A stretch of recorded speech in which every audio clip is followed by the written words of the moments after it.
Hello, hello, hello. Welcome, everybody, to the 509 Divine Pines podcast. I am your host with the most, Joseph Daniel Pena. Today, we have a blast of a topic. No pun intended. Yeah, man. It is November 26th, 2024, and I hope you guys have had a great year. We're about 40 days out, 30 days out before the new year. So make your New Year's resolutions now. Plan ahead. So the way to success is plan at least 12 to 24 months ahead. That's what I've been doing over the last few years. And that's why everybody's seen me take my life to the next level. I mean it. Like, I got this podcast. I got all these sponsorships. I'm kicking ass in the gym. I am doing amazing things with my garden. And by far, I'm not even done yet, man. I'm just getting started. And you know what? I'm glad that you guys are a part of this. So please like, subscribe, share, tell everybody around that this is going down. And if you guys could, please just be a good person and donate $1 to my podcast and my efforts because this is a lone wolf podcast. I don't have any type of agent handing me money or handing me any type of schedule or anything. Like, this is all self-made, and this is why the mainstream don't like me. But hey, man, if you guys could donate 509 Divine Pines at Cash App, PayPal, or buy me a coffee. And if you guys could, go check out my sponsors over at shopc60.com for the world's best antioxidant. And I mean that by far, it is the highest grade antioxidant that you can find. If you want to go ahead and clear out some of that junk in your gut or junk in your body, and if you want to go ahead and get supercharged and amped up like you see me right now, yeah, I'm live in 3D, baby. Go check out Shop C60. It is a Nobel Prize winning supplement founded in the 80s by Buckminster Fuller, and it will take your mind, body, and soul to the next level by just keeping you so supercharged. You're going to be like, I can't live without this. And I mean it. You're going to be like, where was I before? What was I doing? When I was off of it a few years ago, I was slow, stagnant, and I was just tired all day. Now, fuck, my Lord. Oh, my Lord. Bro, I got energy all day. I'm waking up early. I'm going to sleep late. I'm at the gym all day. And, when I work, I'm busting my ass, man, sweating buckets. And, it's great because my mind stays sharp throughout all of that. ShopC60.com. Use coupon code 509 Divine Pines. Also, if you guys could go over to Sherry Oriano's website over at Divine Light Codes. Man, if you guys need some spiritual healing and if you guys want some peace and wellness and a little bit of love, go check out what Sherry got over at her website, Divine Light Codes. She offers elixirs, she offers essential oils, crystals. She will help you by being a guide. She is a like psionic healer. It's called a quantum physics healer. So she's able to tap into the subtle energies of your like surroundings and she's very good with the spirit. Like she knew me before she really even met me. It was great because when I first talked to her, I was going through the darkest times, but having someone who understands angels and spirits and understanding how to heal those things and not coming at it from an evil way, but this is all pure light and love. Yeah, she is on point. Go check out Divine Light Codes and use coupon code 509 Divine Pines, I believe, for a 10% order, 10% off. Yeah, let's get into this topic, man. This topic is serious, real deal, steel and metal and all sorts of nuclear fission going on, man. This is great. This is gonna be a good one because I had no idea about this stuff until a couple days ago, and it blew my mind. So we're gonna get into this from the Army Times. Did you guys know about the atomic bomb that was dropped in South Carolina? Well, guess what? This isn't the only atomic bomb that's been dropped in soils or lost, or there's like 50 of them I'm about to get into. But first, we're going to talk about the South Carolina one, written by Bo Peterson. Ella Davis Hudson remembered stacking bricks to make kitchen to play a house. The next thing she knew, the 9-year-old was running down the driveway, blood streaming from the gash above her eye. She doesn't actually remember the blast from an atomic bomb. 60 years ago, on March 11th, 1958, an Air Force bomber dropped a nuclear weapon on a farm in a rural Mars Bluff community outside Florence. The radioactive payload either wasn't loaded in the warhead or didn't detonate. The story differs. So, this hole right here that you see on screen, 50-foot wide, 20-foot deep. It was made after the Air Force nuclear weapon accidentally fell out of a B-47 bomber and exploded in Florence, South Carolina, March 12th, 1958. The home of Walter Gregg was almost destroyed. Several members of his family were treated for injuries.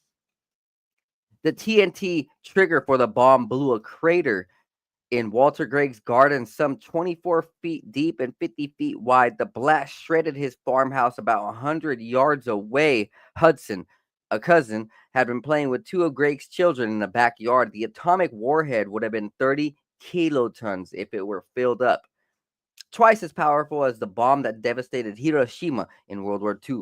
Florence, 5 miles away, would have been obliterated, wiped off the map. Most of the rest of the 30,000 residents in Florence County would have been wiped out or sickened by radiation. You'd think the crater site would have been one of the ghoulish attractions that become heavily promoted tourist site, but today it sits almost in obscurity on private property in the woods at the edge of a backyard of a home in a modest neighborhood near Francis Marion University. An information kiosk and wooden silhouette of the 10-foot tall, 7,600-pound bomb stand near what's left in the hole, which it is silting on. Hurricane debris limbs have tossed around its rim, and a few Pepsi and Bud Light cans are scattered around. There's no signs from the road to show that it's there. The stream of curious visitors is steady, though. You can almost tell by the season of them. Canadian license plates in the spring and motorcycle groups in the summer. The neighbors are amused. We've talked about putting up a homemade sign to point it out, but it's too much fun to watch people try and hunt it down. If I see a car come around the neighborhood twice, I know they're looking for it. The tail, on the other hand, is anything but fun. I mean, atomic bomb dropping in your backyard, blowing things up. Oh no, that wouldn't be fun. You don't want to think of train crews bobbling atomic bomb, but the Mars Bluff incident is about one of the dozen unplanned drops that took place in the 1950s before the military decided not to carry nuclear warheads on training runs. These lost warheads are called broken arrows. The era was the dawn of the Cold War, when atomic bombs were still as incomprehensible as they were horrifying. The threat was immediate. There was no real defense. School children ran through drills where they hid under desks, duck and cover in case of an attack. Just a month before the Mars Bluff incident, a bomber dropped a hydrogen bomb somewhere off Tigby Island, Georgia, after colliding with a fighter jet during training. A nuclear explosion from it would have been 100 times more powerful than Hiroshima. That bomb has lain buried deep somewhere in the ocean bottom muck for about half a century. Typically, during training runs, the bombs carried uranium, but not the capsule needed to detonate it. Although, in congressional testimony in 1966, the acting Secretary of Defense said 4 of the missing bombs did not or did carry the capsule. Oh, snap. Whoo, including the Tybee bomb. The testimony itself was later taken back and hidden. Just one indictment of how secretly the military dealt with the mishaps. When Hudson came to her senses that day in 1958, she was running frantically with fallen electric lines singing around her. Helen Gregg Holliday, one of the daughters Hudson was playing with, remembers getting up from the ground to fire an entire stand of pines where the 6-year-old had just climbed down from her tree fort, flattened. Hudson had been struck in the forehead by a brick. Holliday somehow was uninjured. The adults piled the kids into the car and raced to the hospital, with Hudson's gaping wound wrapped in the apron she had been playing in. Hudson remembers the speedometer reading 80 miles per hour and her yelling at the driver to slow down. At the hospital, 2 odd things happened for a little country girl. Everybody wanted to pull off the apron so they could take photographs, and a doctor waved a Geiger counter over her. The story told in Mars Bluff is that the bomb was launched inadvertently, bumped loose from a B-47 when a plane hit an air pocket as crew members leaned over the launch trigger to check it. The military never officially said. Its spokespeople insisted early and often the bomb wasn't armed and there was no danger of nuclear detonation. But one of the pilots made distress calls saying that they had jettisoned hot cargo or an atomic bomb. The three pilots said to be on training mission out of Savannah and cruising at 1,500 feet were reassigned seas for over 7 years. When they came back, they went to see Walter Gregg. They told my daddy everything was aboard. It was totally different story than what the government had put out. For the next 25 years, she said, military craft flew overhead, the farm checking for her radiation. No one died or was seriously injured in a Mars buff blast. But the Gregg family came away with a little more than clothes on their back. Walter Gregg eventually sued and was awarded $36,000. At that time, that's a lot of money. According to the exhibit of the Florence County Museum, that wasn't enough to rebuild the house. Whoa! Much less replace the possessions lost or stolen in the aftermath. My daddy resented it all of his life. One smile inducing postscript of the story, the Greggs later appeared on the television show I've Got a Secret and stumped the panel trying to guess what the secret was. In 2008, making an effort to recognize the event, county historians erected the markers at the site and held a commemoration ceremony attended by about 100 people. It's not many towns that they can say had an atomic bomb dropped and nothing deadly happened. Internet recirculated reports of the ceremony and flurries of social media postings continue to spur the curious to come see the site. The Historical Commission is seeking to buy the wedge of the property from the owner to turn it into a park. Hudson carries a scar on her forehead to this day. She doesn't dwell on the incident or often talk about it. Out to dinner once, she and her husband, Nap Hudson, surprised a table of Air Force officers who were talking about Mars Bluff Bomb by introducing her to them. But mostly, it's just too fantastically to tell people. It's like a chapter in your life you just want to close. Holiday will still pause to take a breath when she talks about it. She's very lucky to be alive, she says. Oh my God. So, that's not the only one, guys. And I appreciate you guys being here. Um, man, this is pretty intense already. But there's more. Since 1950, there have been 32 nuclear weapon accidents known as broken arrows. A broken arrow is defined as an unexpected event involving nuclear weapons that result in the accidental launching, firing, detonating, theft, or loss of a nuclear warhead. To date, 6 nuclear weapons have been lost and never recovered. That's insane, actually. You never know who has a nuclear warhead just chilling in their grandpa's basement, or what rich family had managed to buy a nuclear weapon and is holding on to it for dear life. Wow. So in the 1950s, February 13th, 1950, the B-36 was en route from Eielson Air Force Base to Carswell Air Force Base on a simulated combat profile mission. The weapon aboard the aircraft had a dummy capsule installed. After 6 hours of flight, the aircraft developed serious mechanical difficulties, making it necessary to shut down 3 engines. The aircraft was about 1,200 feet altitude. Icing conditions complicated the emergency and level flight could not be maintained. The aircraft headed out over the Pacific Ocean and dropped the weapon from 8,000 feet. A bright flash occurred on impact, followed by a sound and a shockwave. Only the weapon's high explosive material detonated. The aircraft was then flown over Princess Royal Island, where the crew bailed out. The aircraft wreckage was later found on Vancouver Island. Ooh, man. Next, April 11, 1950, Manzano Base, New Mexico. Aircraft departed Kirtland Air Force Base at 9:38 p.m. and crashed into a mountain on Manzano Base approximately 3 later, killing the crew. Detonators were installed in the bomb on board the aircraft. The bomb case was demolished and some high explosive material burned in the gasoline fire. Other pieces of unburned high explosives were scattered through the wreckage. Poor spare detonators in their carrying case were recovered undamaged. There was no contamination or recovery problems. The recovered components of the weapon were returned to the Atomic Energy Commission. Both the weapon and the capsule of nuclear material were on the board of the aircraft, but the capsule was not inserted for safety reasons. A nuclear detonation was not possible. Next, July 13th, 1950, Lebanon, Ohio. Whoa, whoa, whoa. That's like It's probably close to East Palestine, Ohio, where that chemical spill just happened a couple of years ago. Hmm. All right, let's continue. July 13th, 1950, Lebanon, Ohio. The B 50 was on a training mission from Biggs Air Force Base, Texas. The aircraft was flying at 7,000 feet on a clear day. Aircraft nosed down and flew into the ground, killing 4 officers and 12 airmen. The high explosive portion of the weapon aboard detonated on impact. There was no nuclear capsule aboard the aircraft. Man.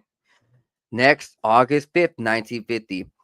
Fairfield, Suisun Air Force Base, California. A B 29 carrying a weapon but no capsule experienced two runaway propellers and landing gear retraction difficulties on takeoff from Fairfield Suisun Air Force 9 Base, now Travis Air Force Base. The aircraft attempted on an emergency landing and crashed and burned. The fire was fought for 12 to 15 minutes before the weapon's high explosive material detonated. 19 crew members and rescue personnel were killed in the crash and detonation, including General Travis.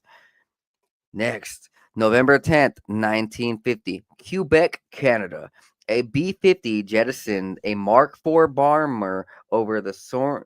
Lawrence River near Rivière du Loup, about 300 miles northeast of Montreal. The weapon's high explosive detonated on impact.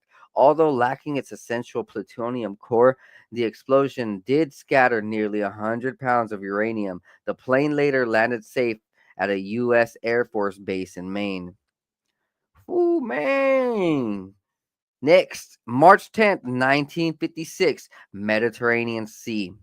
The aircraft was one of the flight of four scheduled for nonstop deployment from MacDill Air Force Base to an overseas base. Takeoff from MacDill and first refueling were normal. The second refueling point was over the Mediterranean Sea. In preparation for this, the flight penetrated solid cloud formation to descend to the refueling level at 14,000 feet. The base of the clouds was 1,450 or 14,500 feet, and visibility was poor.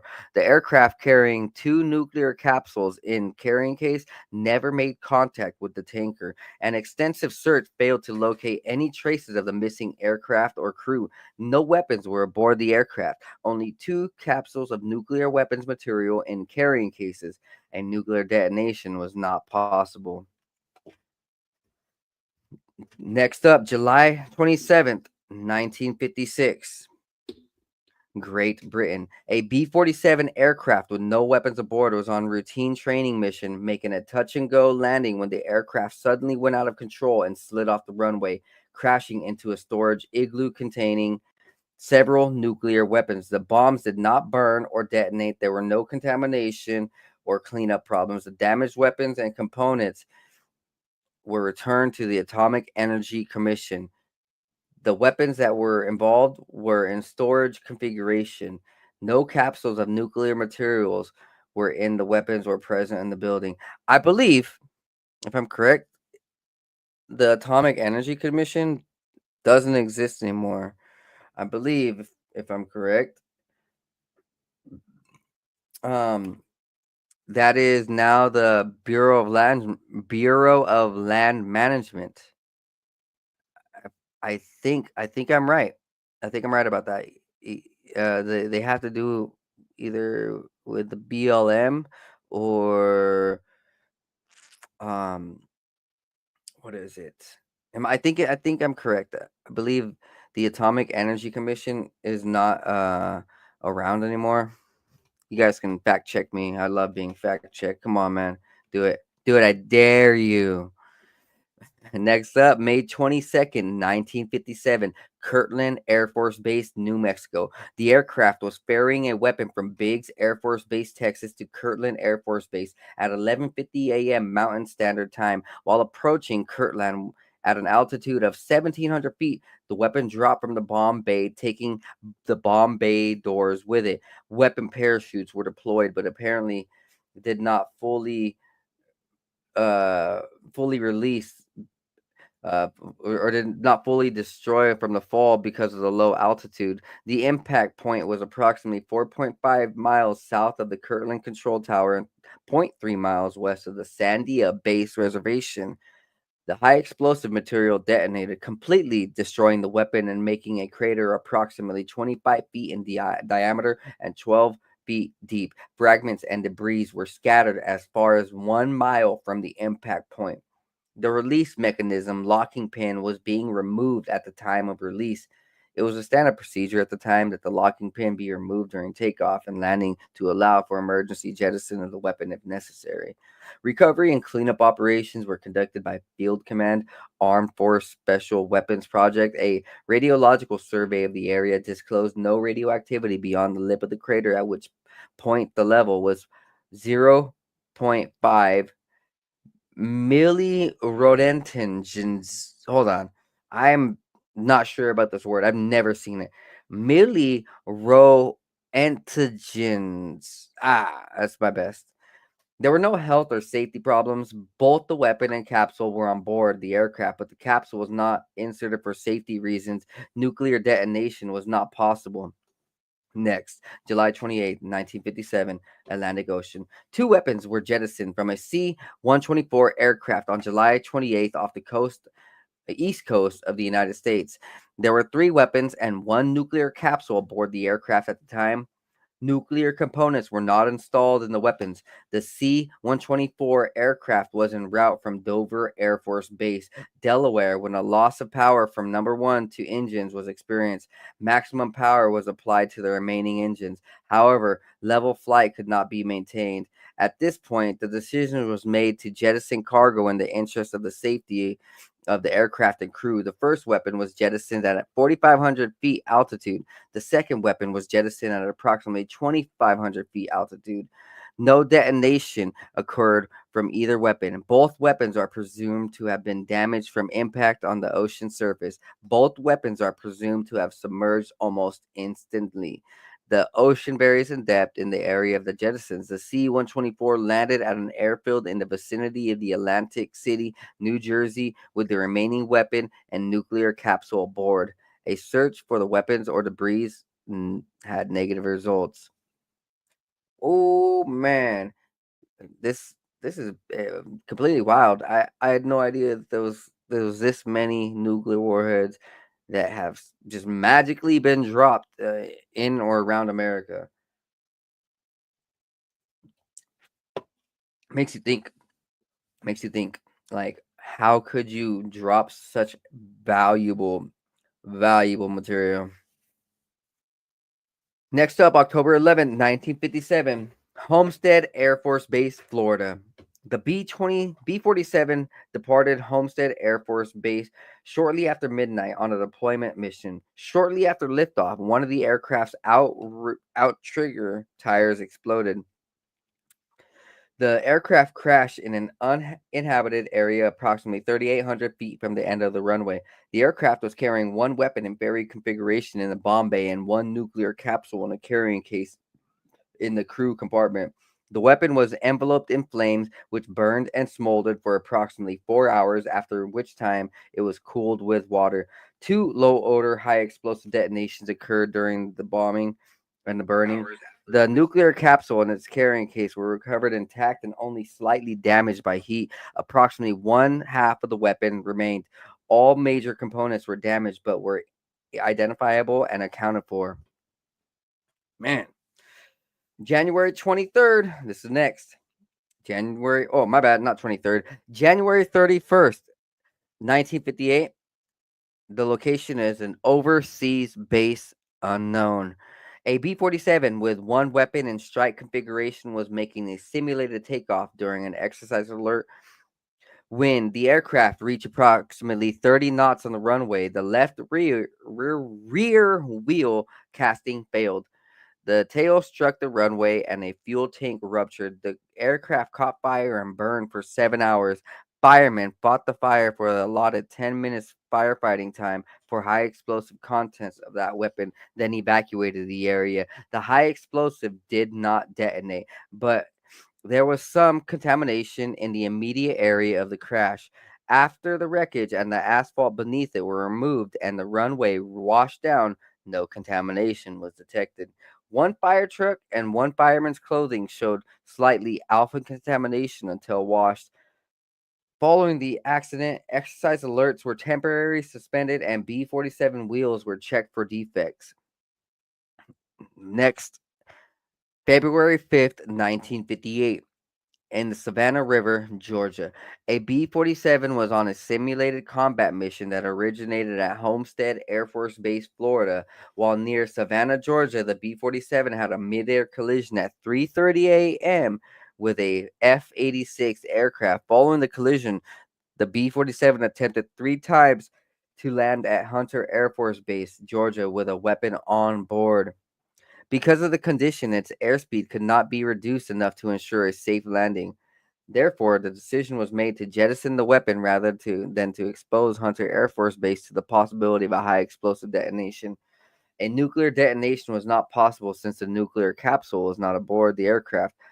The weapon was jettisoned into the water several miles from the mouth of the Savannah River, Georgia, in Wassaw Sound of Tybee Beach. The precise weapon impact point is unknown. The weapon was dropped from an altitude of approximately 7,200 feet at an aircraft speed of 180 to 190 knots.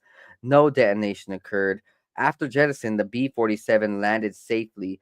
A 3 square mile area was searched using a ship with divers and underwater demolition team technicians using galvanic drag and handheld sonar devices. The weapon was not found. The search was terminated on April 16th, 1958. The weapon was considered to be irretrievably lost. Yeah, sure. Next, February 28th, 1958. Great Britain. A B 47 base at the U.S. Air Base at Greenham Common, England, reportedly loaded with a nuclear weapon, caught fire and completely burned. In 1960, signs of high level radioactive contamination were detected around the base by a group of scientists working at the Atomic Weapons Research Establishment. The U.S. government has never confirmed whether the accident involved a nuclear warhead. Yeah, of course it won't. Next, March 11th, 1958, Florence, South Carolina. On March 11th, 1958, 3:53 p.m., a B 47E departed Hunter Air Force Base, Georgia, as a number 3 aircraft in flight of 4 en route to an overseas base. After leveling off at 1,500 feet, the aircraft accidentally jettisoned an unarmed nuclear weapon, which impacted a sparsely populated area 6.5 miles east of Florence, South Carolina. The bomb's high explosive material exploded on impact. The detonation caused property damage and several injuries on the ground. The aircraft returned to the base without further incident. No capsule of nuclear materials was on board the B 57 or installed in the weapon. That is what I had read in the first segment. Next, November 4th, 1958, Dress Air Force Base, Texas. A B 47 caught fire on takeoff. 3 crew members successfully ejected. One was killed when the aircraft crashed from an altitude of 1,500 feet. One nuclear weapon was on board when the aircraft crashed. The result detonation of the high explosive made a crater 35 feet in diameter and 6 feet deep. Nuclear materials were recovered near the crash site. Next, November 26th, 1958. Chennault Air Force Base, Louisiana. A B 47 caught fire on the ground. A single nuclear weapon on board was destroyed by the fire. Contamination was limited to the immediate vicinity of the weapon residue within the aircraft wreckage. Next, January 18th, 1959. The aircraft was parked on a hard stand in a ground alert configuration. The external load consisted of a weapon on the left intermediate station and 3 fuel tanks, both inboard station and the right intermediate station. When the starter button was depressed during a practice alert, an explosion and fire occurred when the external fuel tanks inadvertently jettisoned. Fire trucks at the scene put out the fire in about 7 minutes. The capsule was not in the vicinity of the aircraft and was not involved in the accident. There was no contamination or cleanup problems. July 5th, 1959. Next, Barksdale Air Force Base, Louisiana. A C-124 on a nuclear logistics movement mission crashed on takeoff. The aircraft was destroyed by fire, which also destroyed one weapon. No nuclear or high explosive detonation occurred. Safety devices functioned as designed. Limited contamination was present over a small area immediately below the destroyed weapon. The contamination did not hamper rescue or firefighting operations. Next, September 25th, 1959, off Whidbey Island, Washington, a U.S. Savvy PSM aircraft ditched in Puget Sound off Whidbey Island, Washington. It was carrying an unarmed nuclear anti submarine weapon containing no nuclear material. The weapon was not recovered. So, um, two one thing I guess about this, Whidbey Island, or I believe it's right around there, the Puget Sound in Washington. It's home to some of America's most nuclear submarine warheads. We have a nuclear submarine warhead base or nuclear submarine base there. It is very secretive. It is very, very guarded, and it is by far one of the America's most important bases. Um, so this is an important one, for sure. Yeah, definitely. Next, October 15th, 1959, Hardinsonburg, Kentucky. The B-52 departed Columbus Air Force Base, Mississippi at 2:30 p.m. Central Standard Time, October 15th, 1959. This aircraft assumed the number 2 position in a flight of 2. The KC-135 departed Columbus Air Force Base at 5:33 p.m. Central Standard Time as a 12-tanker aircraft in a flight of 2 scheduled to refuel the B-52's rendezvous for refueling was accomplished in the vicinity of Hardinsburg, Kentucky at 3,200 feet. Or no, my bad, 32,000 feet. It was a night, the weather was clear, and there was no turbulence. Shortly after the B 52 began refueling from the KC 135, the two aircraft collided.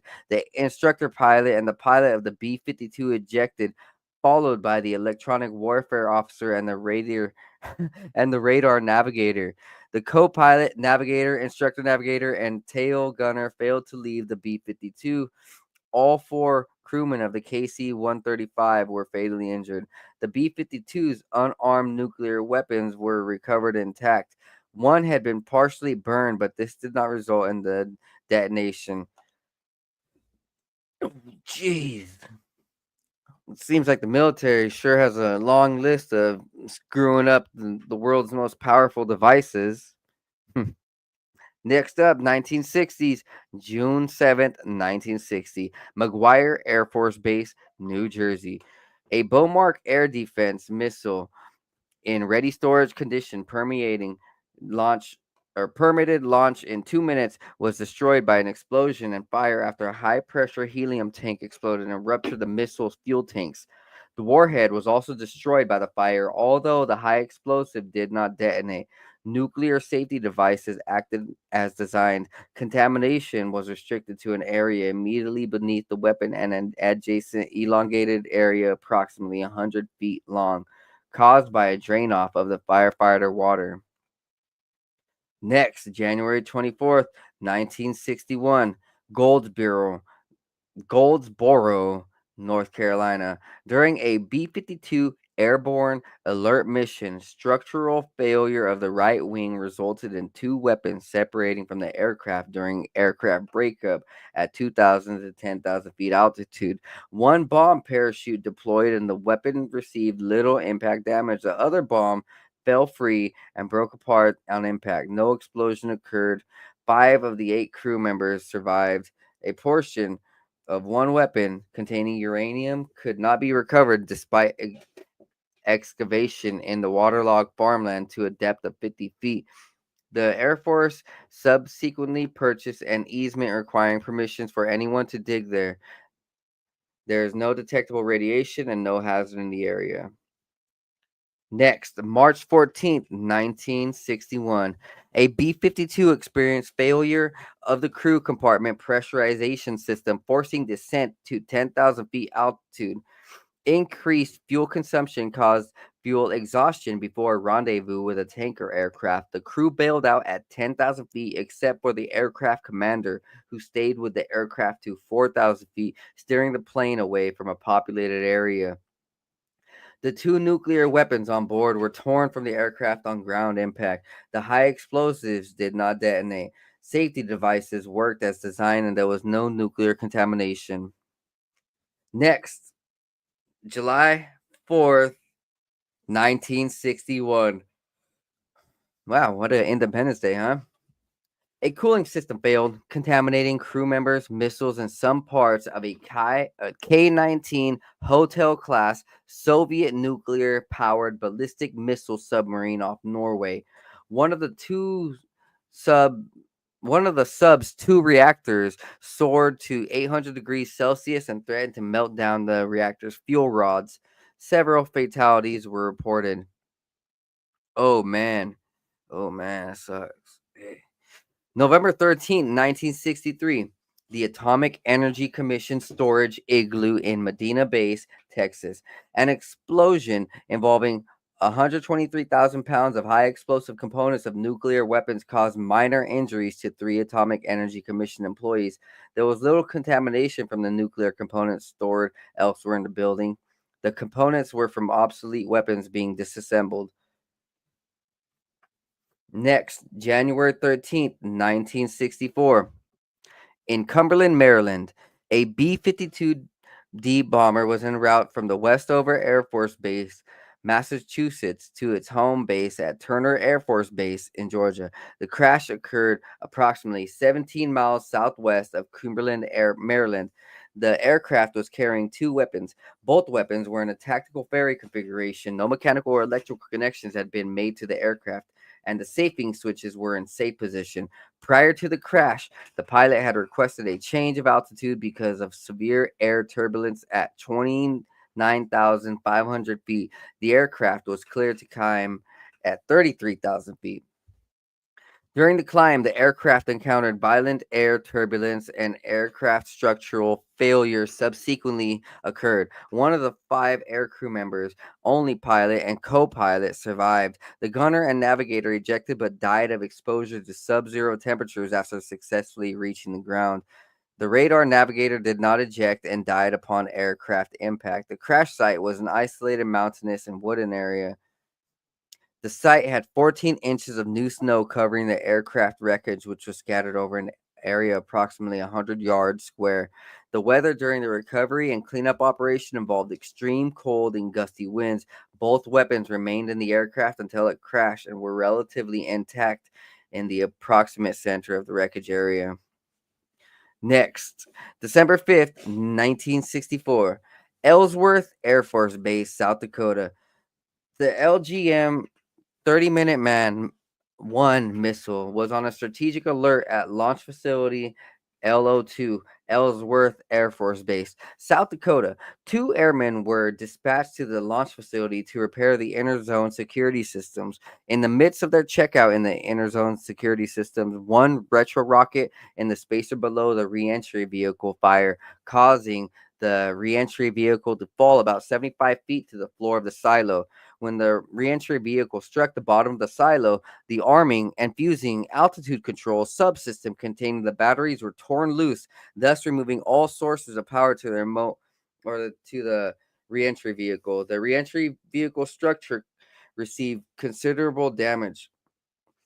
At safety devices, all safety devices operated properly in that they did not sense the proper sequence of events to allow arming the warhead.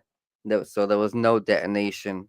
So they have some pretty good safety features for warheads so that they don't just randomly detonate. But it's still very interesting that there's so many dropped bombs on accident. And of course, they didn't detonate, but it's just strange, strange. Next, December 8th, 1964, Bunker Hill Air Force Base, Indiana. SAC aircraft were taxiing during an exercise alert. As one B 58 reached a position directly behind the aircraft on the runway ahead of it, the aircraft ahead brought advanced power as a result of the combination of the jet blast from the aircraft. You know what? I totally forgot to click live on Instagram, so give me 1 second. Jeez, man, I always forget to do that part. Ugh. It's like I got all my other platforms running and streaming live, but like I have to go do a special setting that I have to like it's ridiculous with Instagram. Instagram needs to get their stuff together with live streaming. All right, I got it up. Okay, so back to this. SAC aircraft were taxiing during the exercise alert as one B-58 reached a position directly behind the aircraft on the runway ahead of it. In the aircraft ahead brought advanced power. As a result of the combination of the jet blast from the aircraft ahead, the icy runway surface conditions, and the power applied to the aircraft while attempting to return on the runway, control was lost, and the aircraft slid off the left-handed side of the taxiway. The left main landing gear passed over a flush-mounted taxiway light fixture and 10 feet further along in its travel, grazed the left edge of a concrete light base. 10 feet further, the left main landing gear struck a concrete electrical manhole box, and the aircraft caught on fire. When the aircraft came to rest, all three crew members aboard began abandoning the aircraft.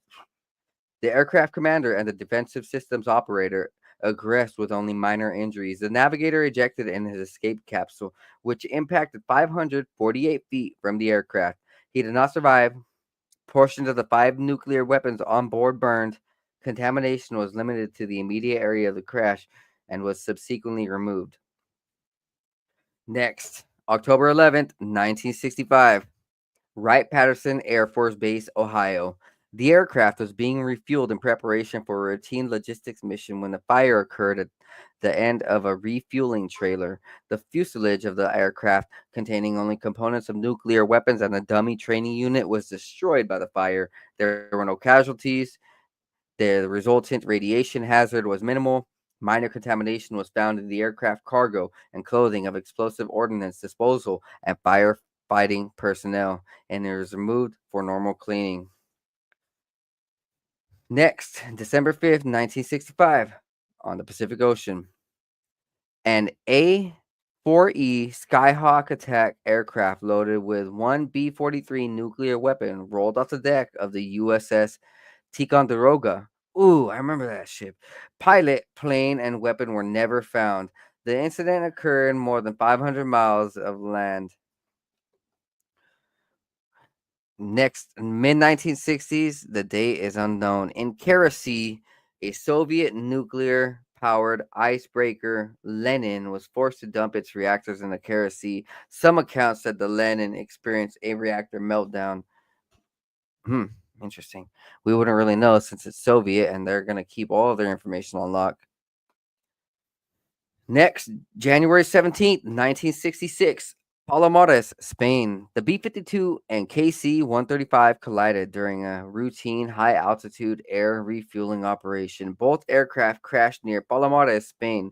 4 of the 11 crew members survived. The B-52 carried 4 nuclear weapons. One was recovered from the ground and one was recovered from the sea. On April 7th, after extensive search and recovery efforts, 2 of the weapon's high explosive materials exploded on impact with the ground, releasing some radioactive materials. Approximately 1,400 tons of slightly contaminated soil and vegetation were removed from the United States for storage at an approved site. Representatives of the Spanish government monitored the cleanup operation. Next, January 21st, 1968, in Thule, Greenland.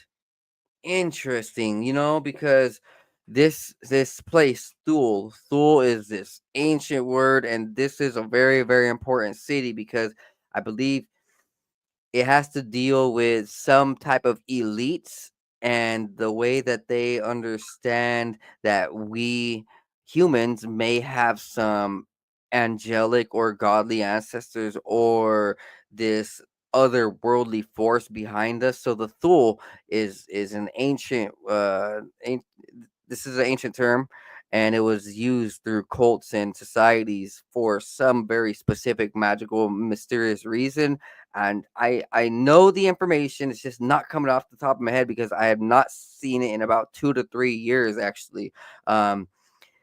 There was a great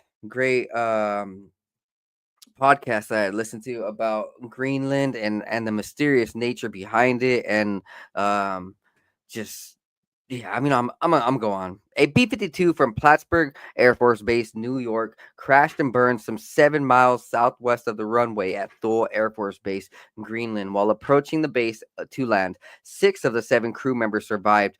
The bomber carried 4 nuclear weapons, all which were destroyed by fire. Some radioactive contamination occurred in the area of the crash, all of which were destroyed. Yeah, oh my gosh. And the crash was on sea ice. Some 22 237,000 cubic feet of contaminated ice, snow, and water with crash debris were removed to an approved storage site in the United States over the course of a 4-month operation. Although an unknown amount of contamination were dispersed by the crash, environmental sampling showed normal readings in the area after the cleanup was completed. Representatives of the Danish government monitored the cleanup operations. Next, April 11th, 1968. The Pacific Ocean. A Soviet diesel powered Golf class ballistic missile submarine sank about 7,500 miles northwest of the island of Oahu, Hawaii.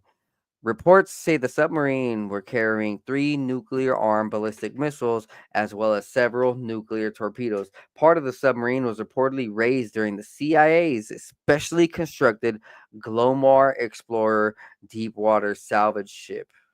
Interesting. Very interesting. Next, spring 1968 in the Atlantic, there was a very highly classified.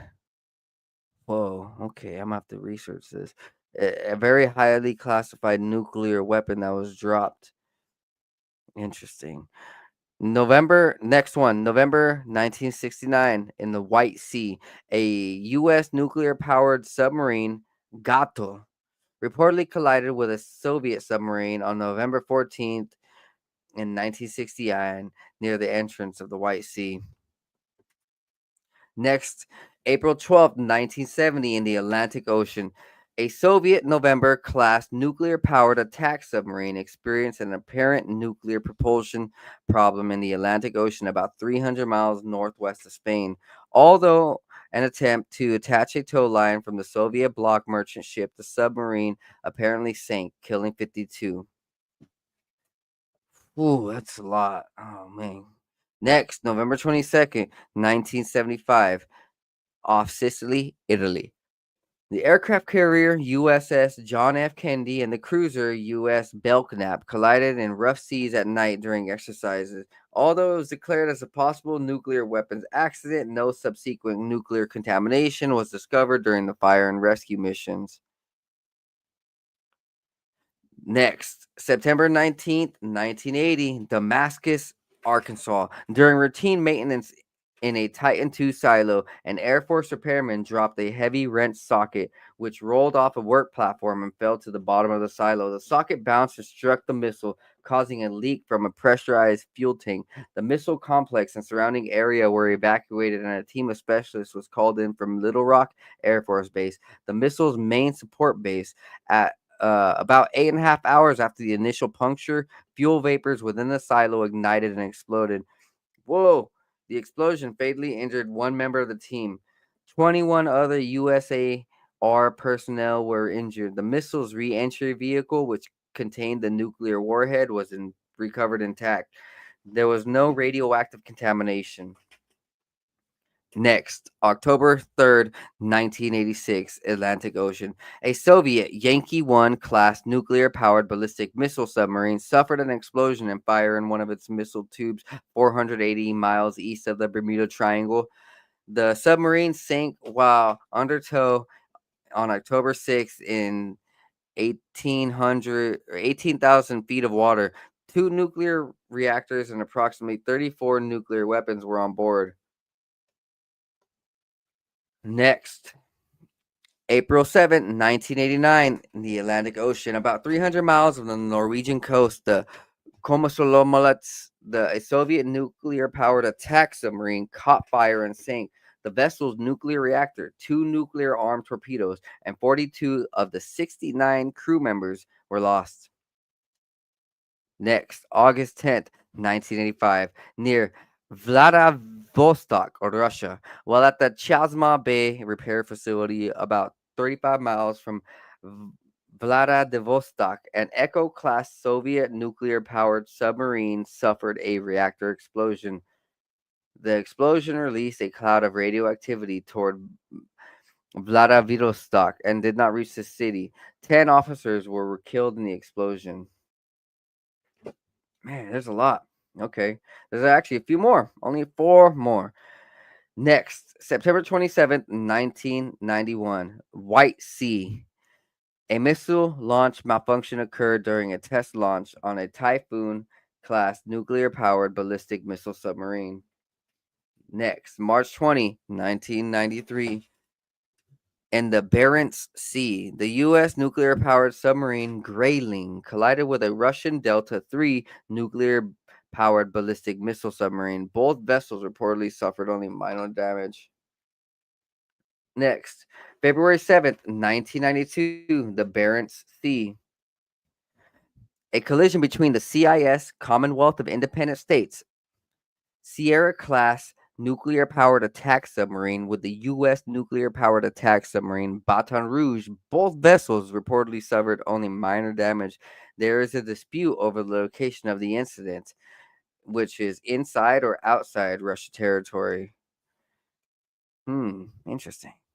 Next, August 12th, 2000, Barents Sea.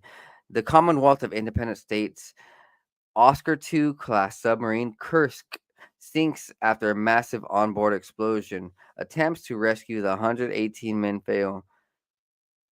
It is thought that a torpedo failure caused the accident. Radiation levels are normal and the submarine had no nuclear weapons on board. The sources of this information: the U.S. Department of Defense, Campaign for Nuclear Disarmament, National Security Archive, Greenpeace, Joshua Handler of the Princeton University, United Press International, the Associated Press, and a book, A Blind Man's Bluff, An Untold Story of American Submarine Espionage. Ooh. Hey, I appreciate all of you guys being here. Kesso 57, Diggs, by the way. What up, bang? So, give me 1 second while I hit the restroom, and I'm gonna give you guys a small little commercial. Do.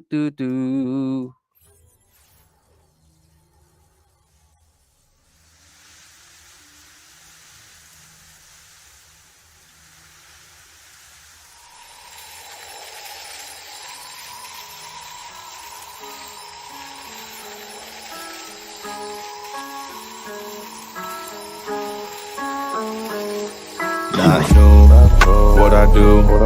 I've been at it for a minute, pursuing, doing the damage. New, I would do everything that I said I would do. I gotta have it, so goddamn it, I'ma be everything I plan to be. Glad to see money coming my way, believe I'll achieve anything I put my mind to, or at least I try to. I'm avoiding my doom, manifesting my room. Meditate to ease the flow, third eye open, see the golden energy. It can enter me, get me to feeling full, forget my enemies. Dead to me, yeah, I proceed to go to a new dimension. Gotta mention it's inside our soul. Go inside, fuck the outside, never tell lies, show pride for belief. Gotta keep the range wide, so instead I just write another hit. Getting fried, rolling up, smoke another blunt for the good times. Good times, bad times makes for the good rhymes, so it never matters. I just learned, no, I can't hide. Thank God for every second was birthed with the mind of an ancient soul who's just waiting for the next sign. I'm always watching, vision like a hawk, have 'em flocking.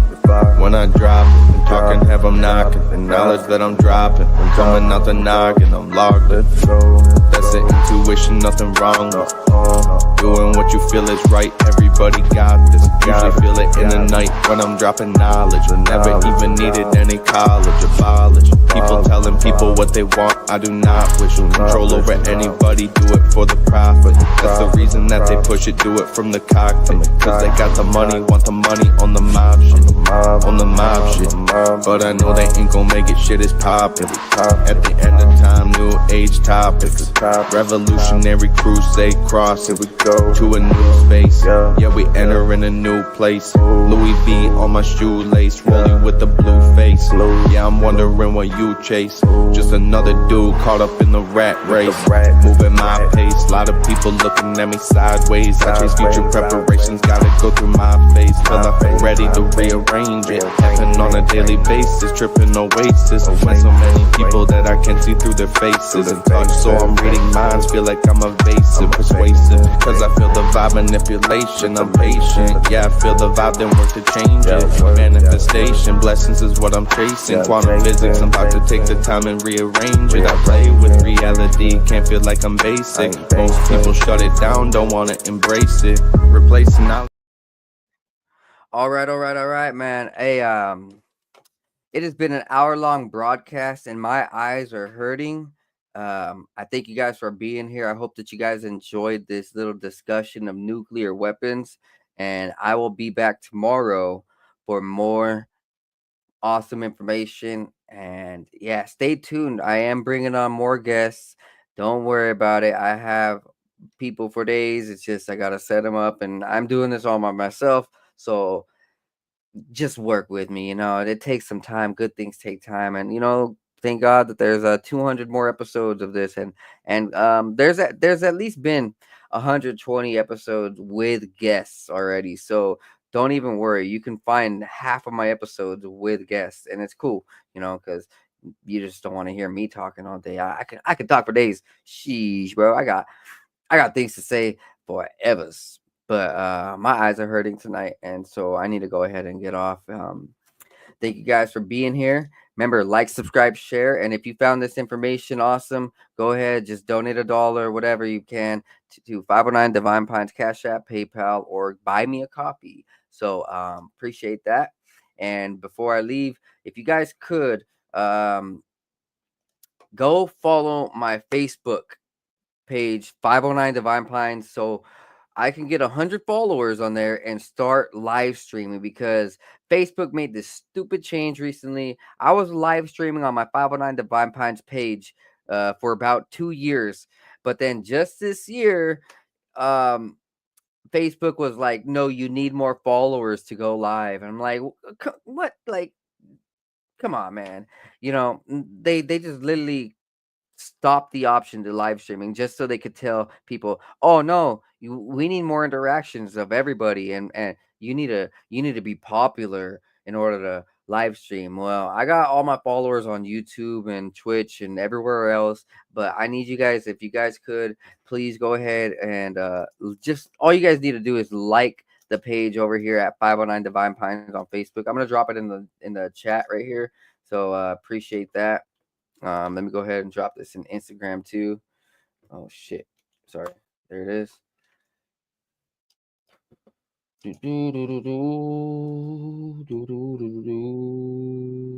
Yes. Hey, thank you, Angela Ponce, for coming in. I appreciate that. And man, this is gonna be a good year that I'm headed into 2025. And I just hope that all of you guys stay hard, stay vigilant, stay strong, stay bossing up, stay glowing, and never let any of the devil's tactics befuddle you.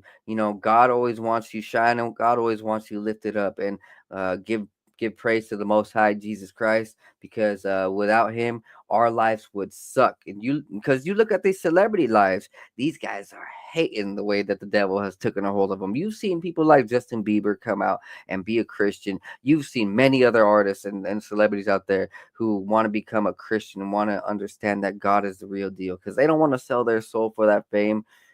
Ain't no selling souls around here, buddy. It's all Jesus Christ and all praise to the Most High. And word to God, I'm gonna be here for you guys, and I hope you guys are here for me while I do this. And so appreciate this.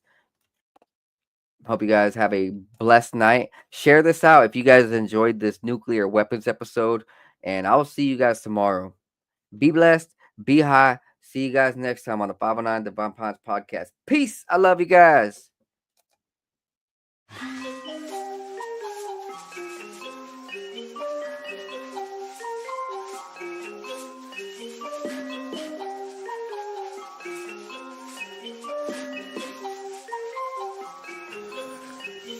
Meditating, analyzing everything I see, so I see new horizons. Took the acid, feeling blasted in my brain, so I've been sitting up inside it, thinking about the present and the future. I'm improving cause I am a trooper, never getting caught up in the loop. Got up out it cause I found the truth. Woke up to a beauty of the day, the sun is shining, so I'm finna stay sitting, soaking up all of the rays, till I feel it surging through my brain like some booger sugar. Did a lot of cane, experimented with it, couldn't name all the times I did it, feeling like a fade. Yeah, I'm really glad that I let it go, cause I gotta be prepped for the time when the plane ride is a new norm. So I know I'm gonna stay high, blaze on the ganja, feeling like I make my music go to another level while I take off. I can't ever stop this, fell in love with it, fit like a glove, so I'm never ever done with it. So now I'm about to rip another beat, ayy. One day I'll make $1 million in a week, yeah, shooting for the top spot. Feel like I'm a hot shot, like I really got a chance with it. I will not flop, somebody gonna make a dance when I pop off. Gonna have all the bitches taking all the tops off. I've been feeling like I'm really gonna kill it for the rest of my life, so I've been staying focused. In my soul, I've been feeling like $1 million, so I know that everything is really getting closer. Yeah, no posers, only been hanging with the ones I've chosen. Only all the people that are living in the right way, cause they spending every day growing. Yeah, no whole shit coming in my life and then leaving in a moment. That's the shit I'll never let into my life again, cause lately I've been feeling like I'm golden. Never showboat, I just showcase on my music that I made this far. Always knew that I could be the one that would get this far. Now I'm right here looking in my mirror, trying to figure out if there's any more fear, cause I'm getting rid of it all, yeah. Yeah, I'm getting rid of it all. Meditating, analyzing everything I see, so I see new horizons. Took the acid, feeling blasted in my brain, so I've been sitting up inside it, thinking about the present and the future. I'm improving cause I am a trooper, never getting caught.